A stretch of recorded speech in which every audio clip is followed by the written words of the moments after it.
Um,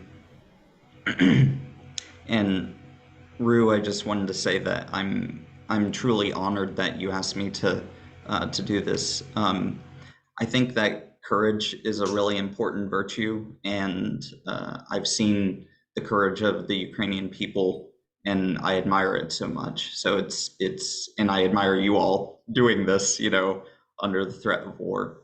So I really appreciate you joining us. Um, so I am going to, and for the record, I am not a professor. We have distinctions at MIT. I am a lecturer. I'm non-tenure track. Um, that is relevant, I suppose, but or irrelevant. But at any rate, so I'm going to be presenting some lessons today that I teach in a writing in the discipline's political science context. So my students. I'm embedded in a number of different majors, political science, computer science. I'm in math now. And we do the writing instruction for these students using a variety of different tools. It's a rhetoric program, so we do draw on the rhetorical tradition quite a bit. But today I'm going to be focusing on some tools that I use from SFL to teach specifically the literature review in the poli-sci class that I'm in. And I think that these strategies and slides are generalizable to a lot of different contexts. Anytime that you're teaching, paraphrasing, or summarizing to students, I think you can use some of these strategies. I suspect many of you will know some of them, so I apologize if some of this is remedial for you, but I hope that some of the slides might be helpful for you, and I'll talk about other resources that you can look into if you're interested in learning more about particular topics. So there's my overview.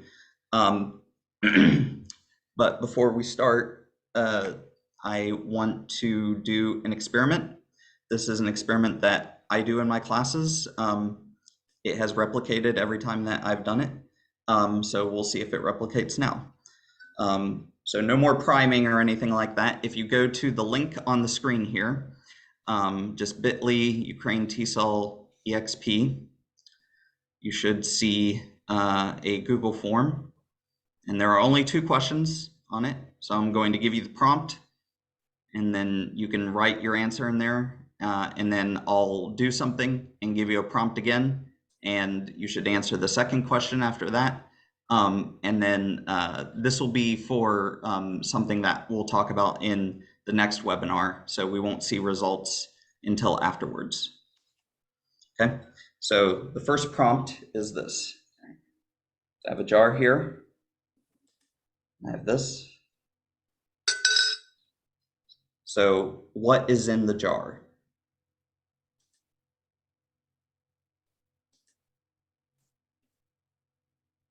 It's not a trick question.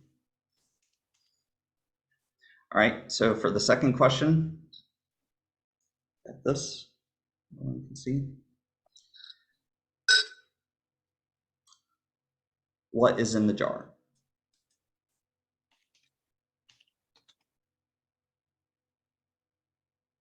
So Raisa, you should be putting replies into the bit.ly URL and everyone.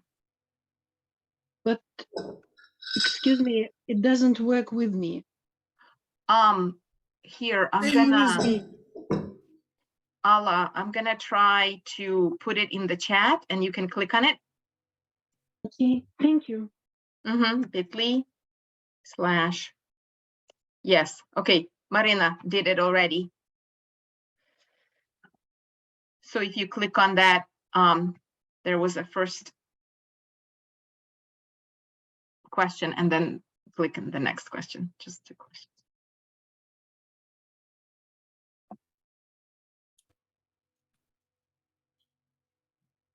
All right, we'll go ahead. If you want to read the results of this experiment, you can look at it right here. This is Narasimhan and Dimroth, 2008. This particular experiment's been going on since at least the 1970s. This says child language, but it's not just about child language, it's also about adult language. in English and in German, but we'll talk more about that in the next webinar. Okay, so teaching English at the university level often involves assignments where students summarize and paraphrase from multiple sources. There's different assignment types to assess the skill, but for the next two webinars, we'll consider a case of teaching a lit review to political science students.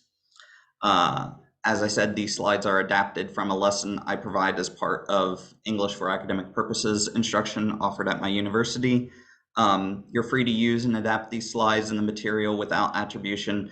Of course, please do cite the example articles. The citations are provided on each slide. So you can kind of figure out what we're doing here. The slides with a black background are meant for you, the instructor, and the slides with a white background are meant for the students. So you can tell the difference there. All right, so when we teach students to summarize and paraphrase in a lit review, they're likely to encounter three problems. One is what I'll call the packing problem. How do we pack all of the information from multiple sources into a short literature review? Another problem is what I'm calling the certainty problem. How can we accurately represent our and the field's certainty about different claims in these sources? And then thirdly, the organization problem. How can we organize our lit review so that it makes a coherent synthesis of the sources? So today we're going to look at trying to solve the packing problem and the certainty problem. And then next week we'll talk about the organization problem. All right, so when I'm going to narrate a little bit of what I would do, okay, with this material. So I teach engineers. I teach a lot of engineers because it's a tech school. So I always frame all my lessons now as problem solution. So this is the problem that we're going to work now. And I do want to note one thing because I have been trained in some TESOL methods. Luciana, Ru's friend, and my co-chair for my PhD, she trained me in some of these methods, and so I know that this idea of using packing, like you would pack or unpack luggage or something like that, I know that it is a lexical metaphor that for some EFL students maybe you're introducing more language processing complexity. So if you don't find that it's useful, then you can use something like the summarizing problem or the condensing problem, since they are condensing information, but it just kind of depends on, you know, your students' proficiency and whatnot. So two solutions that we can use for the packing problem are taxonomy and nominalization. Before we can start solving the packing problem, we need to understand the content in a source. And building a taxonomy of the content in a source is one way to start organizing information in a way that will help us solve the packing problem. Building a taxonomy involves identifying key concepts in a source and then organizing the information in a hierarchical diagram. You can think about building a taxonomy as a method of unpacking the content in a source and kind of at the same time prioritizing some content over others, which is necessary when you're summarizing because you can't put all of the information in there. So let's practice unpacking the information from an abstract of a source by building a taxonomy. This is part of a larger lesson that I do. It is complicated. I am not going to try and explain the activity, but is basically a literature review jigsaw, if you're familiar with that particular instructional design. At any rate, the students have read abstracts from abstracts on a common topic that could be part of a literature review on that topic. And in this particular case, they've been reading some abstracts and articles on the topic of framing in media, and the implications for political actions as a result of that framing. So how the media influences the politics of the area that it's distributed into. So this is a abstract. I will give you guys a minute here to read it. I think the text is probably big enough. It's worth it to read this so we have all some kind of common ground. And we are going to build a taxonomy out of it.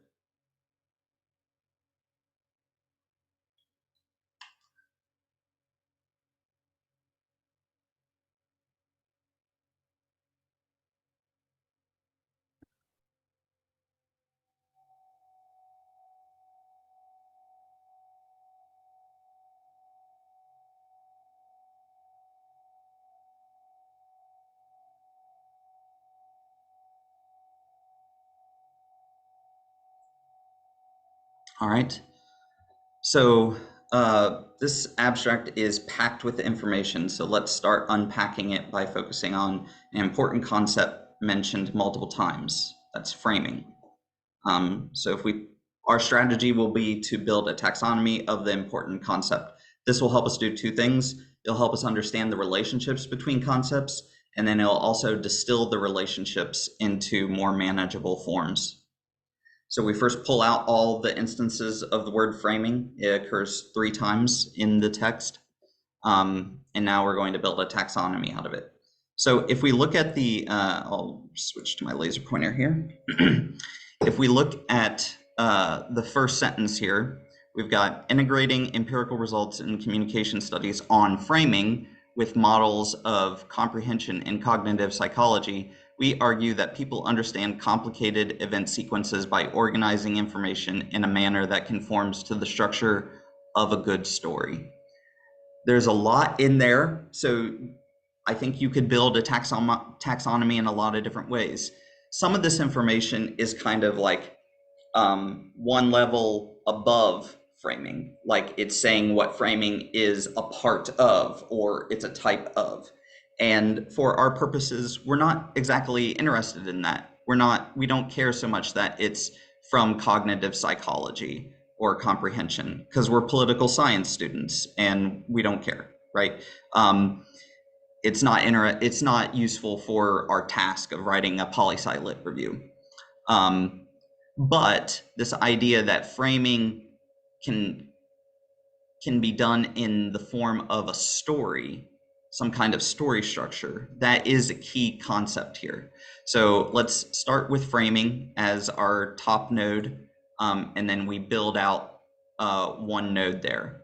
Story form is, you could say, it's a form of framing, it's a type of framing. These little nodes that come off of framing in SFL, we would usually model them as either classification or composition. I don't have a slide on this, so let me briefly gloss it.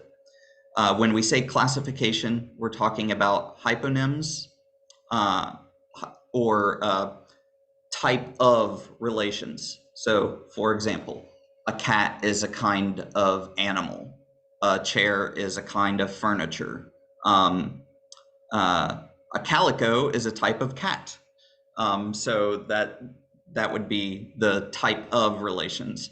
And then compositional would be part of or part whole relations. So the heart is part of the circulatory system, or a wheel is a part of a car.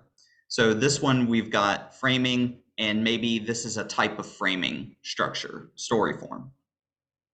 Then we get down to this next sentence, and we see in each, we presented people with news reports on the 1999 Kosovo crisis that were framed in story form. So that's repeating there, either to promote or prevent US intervention. And then, consistent with expectations, we found that framing news about the crisis as a story affected what people remembered, how they structured what they remembered, and the opinions they expressed on the actions government should take. So here I am going to diverge a little bit from the SFL and say we're going to build trees that are just useful. We don't care that much about the particular type of relationship. So there's at least 3 other nodes that there's at least 4 other nodes that we could build here. From the first sentence, we get that in this particular experiment, what was being framed was either promoting or preventing US intervention in Kosovo. And then from that experiment, they had 3 different causal effects. One was what people remembered, how they structured what they remembered, and opinions on government action. This is now a decent model of the abstract, and we've already condensed it quite a bit. And you could write sentences based off of this that would be a decent summary. Okay? If you want to learn more about taxonomies in SFL and English for academic purposes, this is the book that I learned about it. The taxonomies that are used in SFL are primarily about classifying and talking about the composition of entities that usually take the form of the noun group.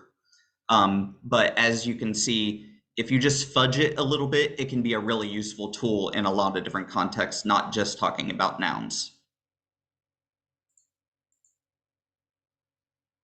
Another good example here is one of our own North American SFLers, Dr. Fong, his scientific literacy, a systemic functional linguistics perspective. This article is really solid for giving you a high-level understanding of SFL's understanding of science writing and science communication. And I highly recommend it because Fong is a wonderful writer. Everything that he writes seems so accessible and complex, but easy to follow at the same time. So I like to promote good writers. Just a brief discussion here, if you would care to do it. What, if anything, seems useful to you about building taxonomies as a summarization strategy for ESL students or EFL students? What limitations or problems do you think you would encounter using this strategy? What questions do you have?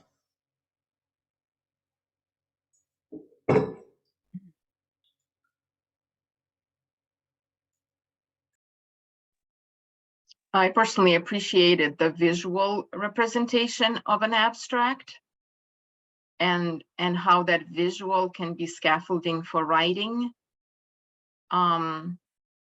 So just that chart you built out was helpful, and how you went through creating it, the process too. My students also found it useful. The exercise that they did was they had all of these sources and they had to build a taxonomy of all the sources on the chalkboard. And like, I couldn't get them to stop doing it. Like they really found it useful. So Irina? Okay, thank you so much, because you proved the innovation we have introduced. We called it only visualizing the text in different specialism areas. And I like your idea, how it can be easified, especially this strategy, taxonomy. And to speak about limitations or problems, the main problem, just in case students are not, how to say, aware of the key terms. You see, if, for example, they're specialists in computer sciences and they're given the article in the computer sciences, they know the basic terms, so for example, as an example. And I think maybe you can give a piece of advice, how can we introduce or check key terms, knowledge of key terms, whether they understand or not. Like in this, we now explore framing, frame, you see, but framing was the keyword. No, just in case what we are doing now. But imagine it is not about linguistics, but for students who are especially not good in that specialism area in English, because they learn in Ukrainian their subjects. Yeah. That is limitation and problem. Maybe a piece of advice, how to introduce terms or how to help them to tune their minds to find these keywords. Thank you. That's a great question, a great problem. And Ruslana, I don't know if you have any thoughts on that or anyone else. I need to think about it a little bit. Yeah, I invite anyone to help us think together about the problem Irina raised. I think one thing that you can do, this is something that I used to do when I was teaching first year composition, which is a weird little course that we do in America. Counting frequency of words, especially nouns, might be one way to help the students see what words are the most important. And I think you would get that if you were counting the major nouns in that abstract. You would notice that framing shows up, significantly. So maybe that's one that they need to learn. They need to read up more on to get familiar with. I think that addresses the issue of the students not knowing exactly what would be the most important idea. But then the next thing is, can they translate it from the Ukrainian, and then can they map their understanding of the idea in Ukrainian to the English concept? And that I don't know if there would be any barriers there. Maybe, Michael, maybe the way out here, as far as I understood, you propose to start with the short text, or haven't got you right. Yeah. Because what you say will be very good for the short text, but not the whole article, because usually in computer sciences, they have 5 or 10 pages, you see? Am I right? Maybe here the way out to start with the short text, I mean abstracts, to adapt somehow. Yeah. Another way to go about it would be to provide some kind of scaffolding so you would need some kind of instruction to help the students figure out what are the textual markers of importance in for example, a CS paper, which would be like 10, 15 pages, something like that. Then you could start looking at like subheadings.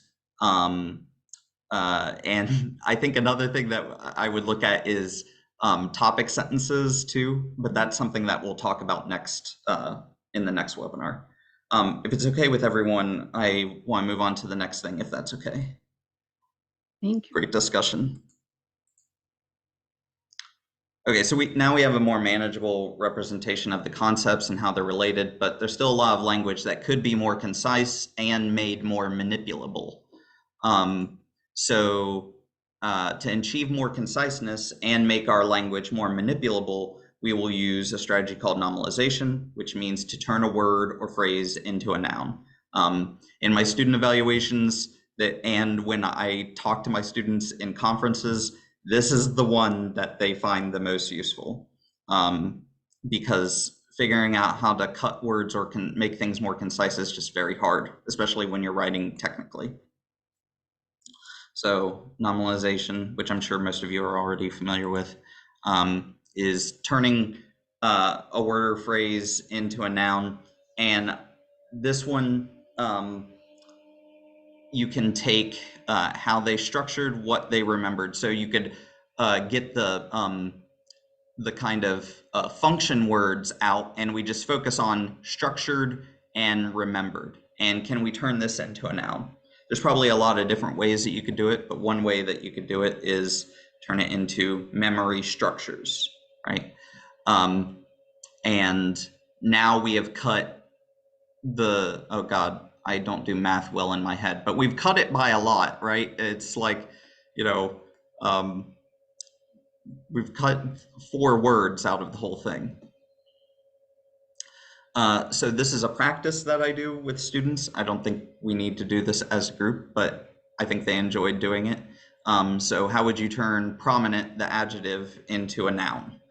And then prominence, evident, evidence, disagree, disagreement, acknowledge, acknowledgement, and so on. And this is a fun kind of activity. It also builds some fluency and maybe teaches some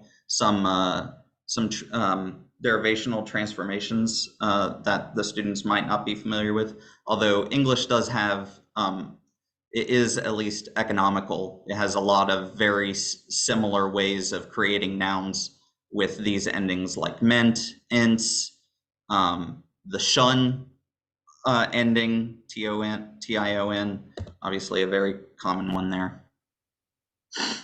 And this does scaffold a little bit of learning the language as well.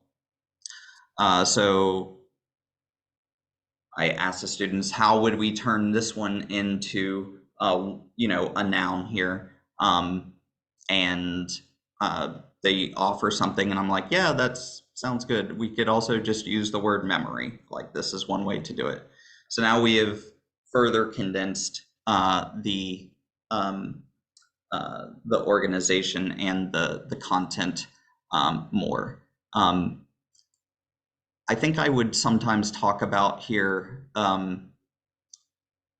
how useful this is if you take a clause that comes, after some kind of subject and turn it into a noun. It's now more manipulable because now it can be in the subject position, it can be in the object position. You can move it around and make it an actor in a clause. So to recall our transitivity, this is one of the virtues, and I think one of the beauties of academic writing and its level of abstraction, which is that once you turn something into a noun, it can do things. It can have agency. It can be an actor in a clause. So now memory can do things, and memory structures can do things.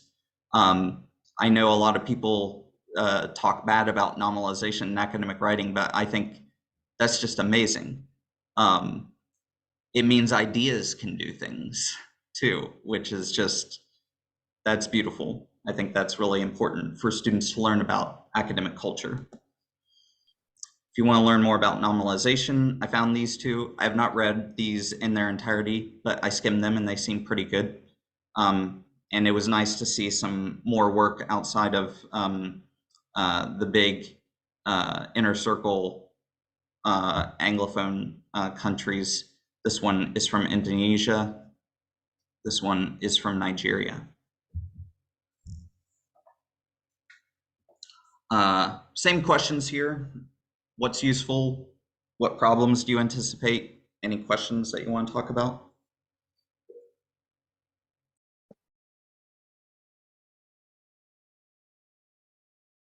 I just want to emphasize that a nominalization, if you want a separate lecture in SFL, I can build that out separately for you, just so you have more opportunity to see how entire clauses can be turned into a phrase, like the rain that continued on for years. You could say annual flooding. And so often nominalization is defined in structural grammar as words that end in shen, but that's actually a very limiting way of representing nominalization. It's basically a way of doing grammatical metaphor, where you repackage very wordy clauses into tight stuff that can then be actor or be more manipulable, like Michael said. Would a lecture nominalization specifically be of interest to you in academic writing? It will be. It's very important in academic. Okay. And I think also that it is very important for us how to train students. Thank you. The sources that I mentioned do a very good job of outlining all the different types of nominalization and nominalization strategies. My recollection is that this first one does a lot of that because it's a corpus study, and so they and it's looking at graduate thesis abstracts, so they are trying to find all the different possible ways that nominalization is occurring and what function it serves. Michael, is it okay to ask you for these the copies? I'm not sure they will have access to these journals, maybe. Yep. Okay, great. Happy to. They were all freely available on Google Scholar, so I don't have a problem sharing them. Yep. Great.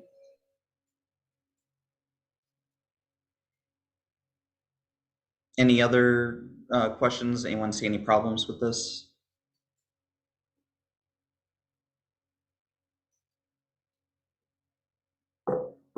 All right, I'll get into our next problem, which is a certainty problem. This was a response to student error. We had a number of students just vastly overclaiming, and they're in political science, and so like they would say something like, "This has been definitively proven," and I'm like, me and the tech faculty were like, come on.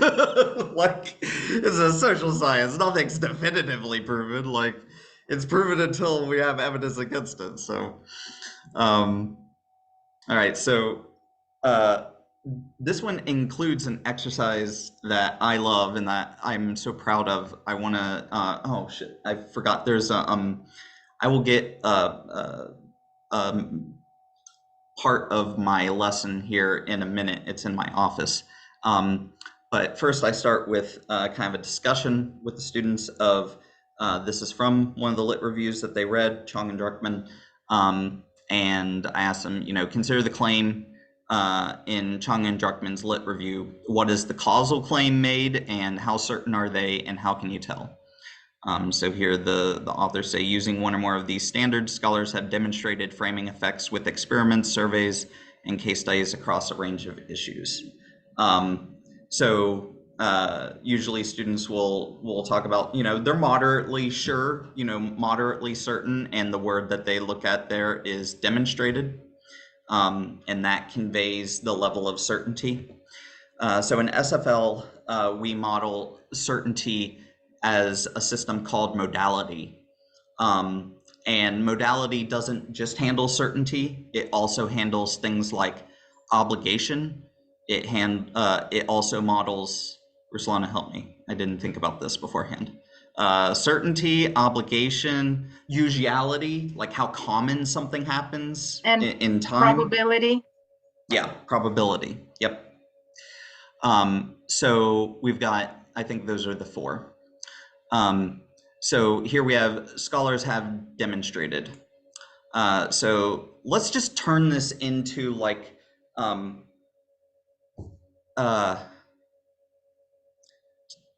you guys have the show or something like The Price is Right in Ukraine? No, it's a game show. Okay, never mind. It doesn't matter.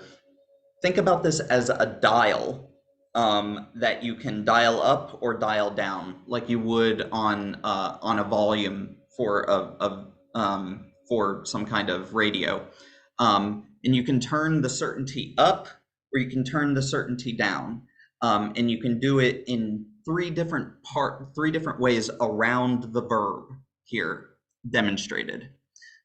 So one way that you can do it in English is through the modal verbs. This is a closed class. We're not adding many more of these. I love the history of these things.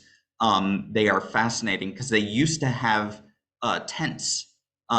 The would and should, that used to indicate past tense in some way, I think.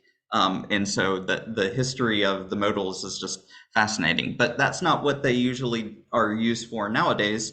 Now we use it to express certainty, higher or lower. We use modals for so many different things, obviously, but this is one of the functions of it.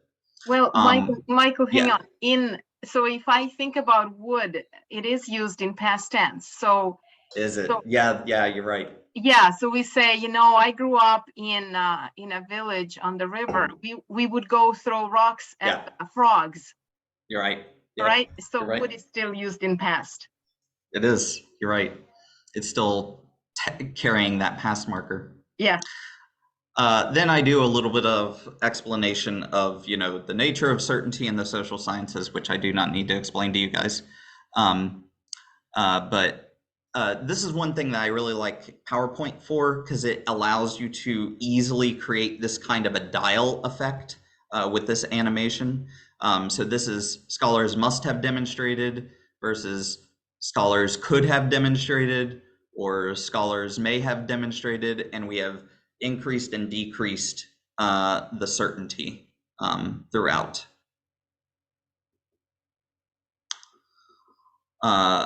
So that's one linguistic resource. I did a corpus analysis of 3 literature reviews that my students had to read, just to show to them that I'm not lying, that political scientists are not using high certainty modals very often. They're mostly using may, might, can, could, a little bit of should, would. We're getting into moderate certainty. Will, that's probably very certain there, and then must. I think that I think I filtered out some of these uses that were not modal modality, like will is used to create the future tense in English. I think I filtered those out in this analysis.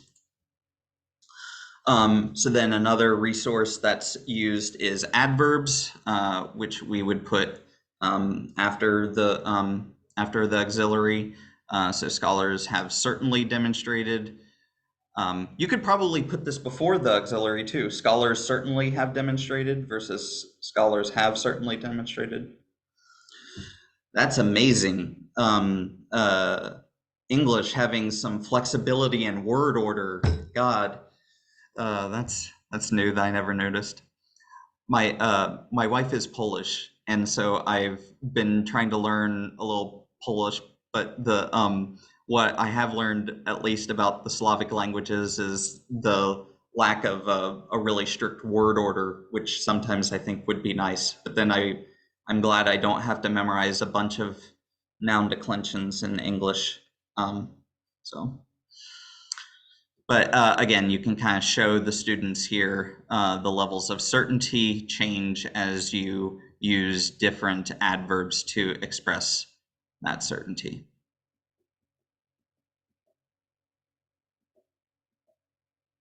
And then again, I demonstrated to the students that in terms of those expressions, they are the lower certainty ones are far more frequent in the poli-sci lit reviews than the lower certainty ones.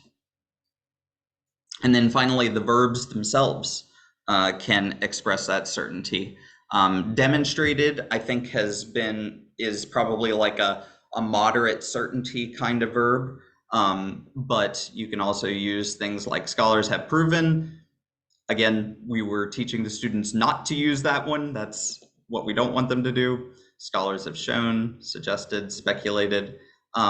These verbs are what Christian Derivianca, 2 other SFL scholars who are big names in the field, they call them showing verbs because they have the function of telling us what a source shows or demonstrates. If you want to learn more about modality, this is the kind of canonical text in SFL, the language of evaluation. It is not only about modality, it's about all systems of using evaluation in English. There's also, I forgot about this book. I'll send a link to it, but Sue Hood's book on research writing and evaluation in academic writing is really good on this too. I can't believe I didn't remember it. I'll send us a link to that. And the pie charts were created with data collected using the UAM corpus tool. I'm not going to get into the details on this one, but it is the most commonly used corpus software for SFL scholars. And the reason why is that the corpus tool does automatic SFL analysis and annotation of texts. It is a lifesaver, and it saves you a lot of time. A couple years ago, I put together a series of webinars teaching students, teaching anyone who wanted to learn how to use the Corpus tool. And you can follow the link here. The North American SFL Association, they have all of those lessons here. Is free to download. It's developed by a SFL scholar named Mick O'Donnell who is in Spain. I can't pronounce his university. It is hard to pronounce. Yeah. And that's it. Just discussion here. I'll throw in, I think I have a few final comments or whatever, but the modality and what if anything seems useful to you about using modality as a certainty management strategy? What limitations or problems do you think you might encounter? What questions do you have?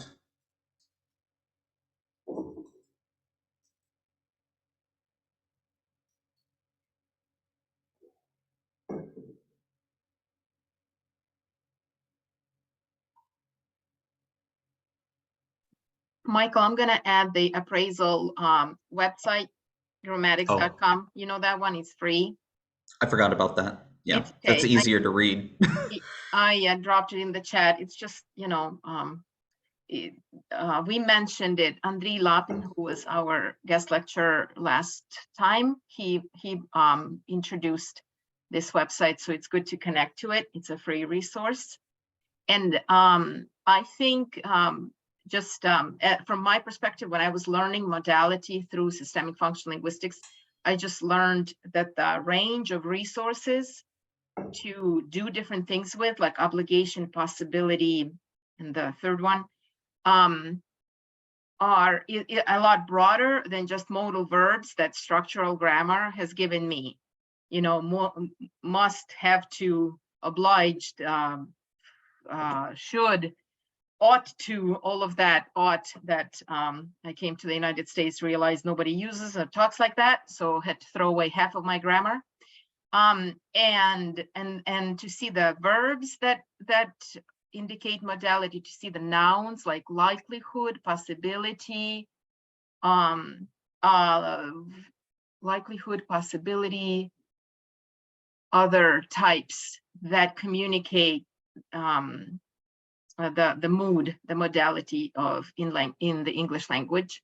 So just the range of resources expands when you see more than modal verbs, but you see other resources which Michael showed examples of. And to that end, this is interesting because this is kind of what I'm doing in my Polish lessons right now. But so what I did, and I'll show you this exercise next week in more detail, because it also includes the final part, the known to new structure that we'll talk about next week. But the exercise that I did with this lesson for the students was I gave them a sentence from the lit review that we were talking about, and I edited it so that it was overclaiming. Mm-hmm. And then I said, okay, you need to revise this so that it expresses a little bit more moderate certainty, not high certainty. And I found these magnets, and that they're like whiteboard magnets, and I wrote a bunch of different options of types of words that they could use. So I gave them all of the resources, and I had them like, I told them that they could like change prepositions because it's English, and God, if you can't change prepositions, then you're lost. But everything else, they had to only use the words on the magnets, and they needed to select from the different options the modality resources that would express the appropriate level of certainty. I think they got a good kick out of it. They did a pretty decent job at it. And we also talked about the organization, that there were two tasks in that assignment. One was, get the certainty down to a more moderate level, and then organize it so that it's easier to read. And so we'll talk about how to do that next time. I found these on Amazon. I don't know if you can get them, but they're really neat. Or Ukrainians will make those themselves. That's how we roll. Sounds appropriate. Look what I found. I just Googled, so of course, Australian resources. If you want to have anything like this, easy to download and work through, from Adelaide, University of Adelaide, they found, they're also called, so sorry, I'm kind of zooming in on verbs right now because Michael was talking about them. Verbs are really powerful in writing. And so this resource from, yes, University of Adelaide, Verbs for Reporting, it's from Writing Center Learning Guide, and weaker position, neutral position, and stronger position. So you can have a worksheet like this and have students, you know, use it to scale up or down in the strength. So this just came up.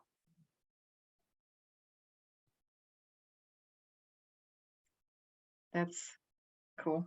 You can see my screen, right? Michael, I can't hear you. Yeah, sorry. No, they can't see your screen. I was still sharing, so I'll stop sharing so you can share. Okay.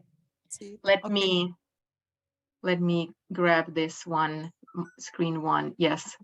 And I dropped it in the, so here is this resource. It's from the Writing Center. So like universities have their writing centers where students receive academic writing support. And so it's showing how different language you need for commenting, agreeing, disagreeing, evaluating ideas. And then the table with weaker position, neutral position, and stronger position for different sorts of functions: addition, advice, agreement, argument. You can see the screen now, right? Because I have like several monitors, so I want to make sure. So I can download the whole PDF and.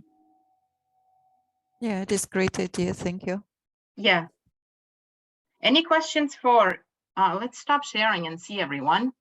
We have 9 minutes or maybe 4 because Michael needs to go to teach. But if you want to ask a couple of questions while he's still here, and the good news is that he's coming back next Friday.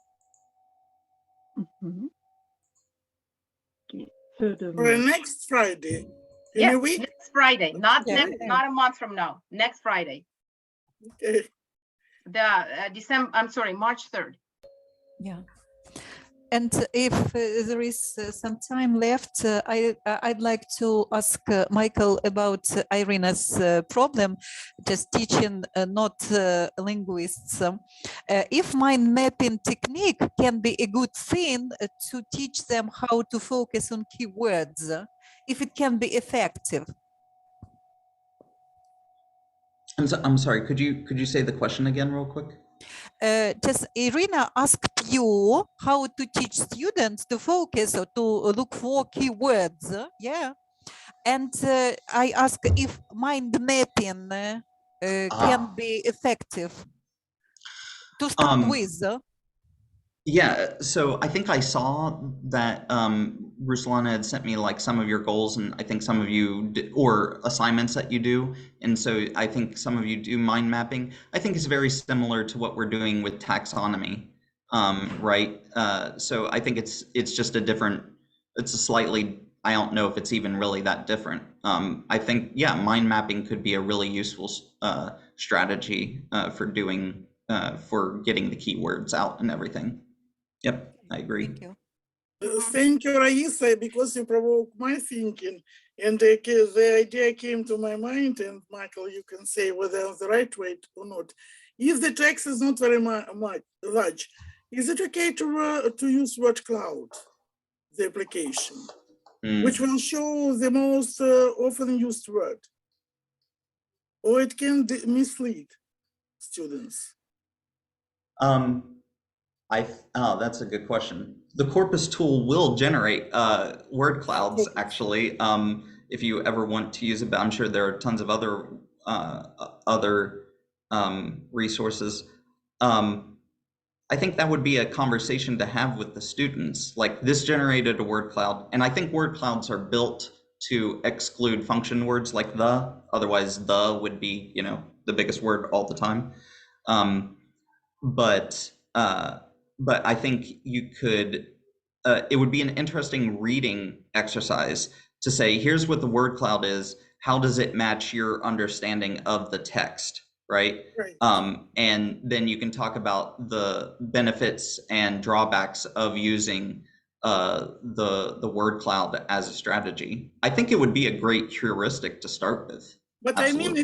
I mean, it's simply to use for example, for the terms. Maybe to make, especially nouns, verbs, you see different parts of speech and which play different functions. Because the last I like very much for paraphrasing, when we can use modality in different ways to express uncertainty. This is really great because will develop vocabulary, especially for master's degree student, because that is our aim. And the good idea, I like your idea, to use to make a word cloud, to find out what do they know, and then, for example, to find out what the terms mean. Thank you. Really great. You see, synergy is a great thing. It is.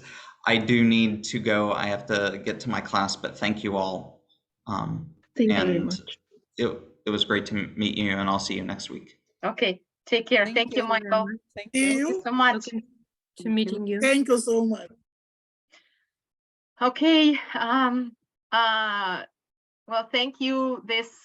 I hope this was beneficial to you guys and your context in which you teach.